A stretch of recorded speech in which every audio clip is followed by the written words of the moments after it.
अष्टम वेतन कमिशन रे कर्मचारी को मिलिबो बड़ फायदा। 15 वर्ष बदल रे 12 वर्ष रे अवसर प्राप्त अधिकारी पाइबे मोटा अंकर पेंशन राशि। तेबे कौन रही संपूर्ण अपडेट आसतु जानिबा। ता पूर्व वीडियोटी को लाइक और शेयर करी चैनल टी को सब्सक्राइब करबा पई अनुरोध।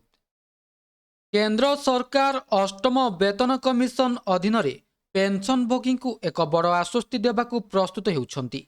एबे परिवर्तनित पेंशन पुनः स्थापन अवधि को 15 वर्षरु 12 वर्ष को ह्रास करने दाबी जोर धरी। एही दाबी कर्मचारी प्रतिनिधित्व करुथिबा जातीय परिषद जथा जेसीएम द्वारा सरकार को दिया जाइथिबा चार्टर ऑफ डिमांड रो एक अंश अटे। जदि एही दाबी ग्रहण करा जाए तेबे लक्ष लक्ष अवसर प्राप्त कर्मचारी खूब शीघ्र पूर्ण पेंशन पाइबा आरंभ करिदेबे। जेतेबेले जड़े सरकारी कर्मचारी अवसर नियंती तांकू तांको पेंशन रो एक अंश एककालीन नेबार विकल्प मिलिथाए। एहाकू लमसम कुहाजे। प्रति मासरे मिलुथिबा पेंशन रु एक निर्दिष्ट परिमाण काटी दिया जाए, जहाद्वारा सरकार सही एककालीन परिमाण रो क्षतिपूरण देई परिबे, जहा कर्मचारी को 15 वर्ष पर ही तांको पूर्ण पेंशन मिलिथाए। कर्मचारी संगठन एवं पेंशनभोगी माने कहती जे 15 वर्षर अवधि बहुत लंबा एवं आर्थिक भाव में क्षतिकारक अटे। आजिर समय सुधहार बहुत कम हो जाइछि। जेतेबेले रिहातिर फर्मुला पुराणा, एहा जोगु अवसर प्राप्त कर्मचारी माने सेमानकर पेंशन रो एक बड़ अंश हराई थांती। जदि एही अवधि को 12 वर्ष करा जाए तेबे अवसर प्राप्त व्यक्ति माने शीघ्र पूर्ण पेंशन पाई परिबे।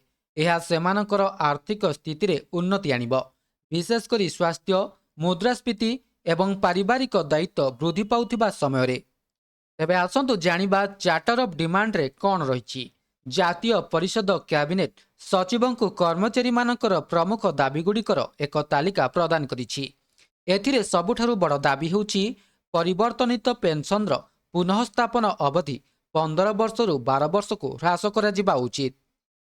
सरकार पक्षरु सूचना मिली जे एही प्रसंग को अष्टम वेतन कमिशन रो टर्म ऑफ रेफरेंस जथा संदर्भ शर्तावली रे अंतर्भुक्त करा जाई परिबो।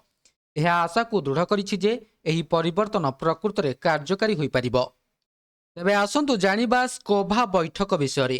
11 मार्च 2025 रे अनुष्ठित स्कोभा जथा स्वेच्छासेवी संस्थागुड़िकर स्थायी कमिटीर 34तम बैठक रे मध्य एही प्रसंग जोरदार उठा जाइथिला।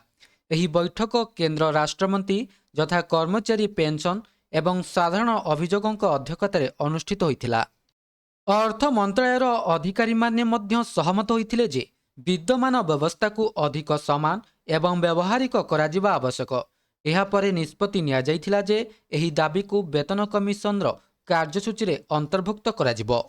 तेबे आसंतु जानिबा अष्टम वेतन कमिशन रो स्थिति कौन रही। वर्तमान सरकार अष्टम वेतन कमिशन संपर्क में कौनसी सरकारी घोषणा करिनाहांती। सप्तम वेतन कमिशन रो कार्यकाल 31 डिसेम्बर 2025 रे शेष हेबो। नूतन वेतन कमिशन 1 जनवरी 2026 रु कार्यकारी हेबा उचित। किंतु कमिशन एवं टर्म ऑफ रेफरेंस रो सदस्यंक नाम ए पर्यंत स्थिर होई नाही। एहा सूचाई देउछि जे एथिरे किछि विलंब होई पारे, किंतु परिवर्तनित पेंशन पुनः स्थापन प्रसंग एबे प्राथमिकता पाइछि। जदि सरकार परिवर्तनित पेंशन अवधि को 12 वर्ष को पुनः स्थापित करती तेबे यह लक्ष लक्ष पेंशन भोगी आश्वस्तिर निश्वास हेबो। जदिओ अष्टम वेतन कमिशन रो प्रक्रिया समय नेउछि, एही दिगरे निया जाइथिबा प्रत्येक पदक्षेप सरकार सेवा करिथिबा व्यक्ति सम्मान एवं अधिकार रो प्रतीक हेबो। तेबे यह थिला संपूर्ण अपडेट। वीडियोटी भल लगी वीडियोटी को लाइक करंतु, शेयर करंतु एवं चैनल टी को सब्सक्राइब करने को भूलंतु नहीं। वीडियोटी को शेष पर्यंत देखिथिबारु आपनको बहुत बहुत धन्यवाद।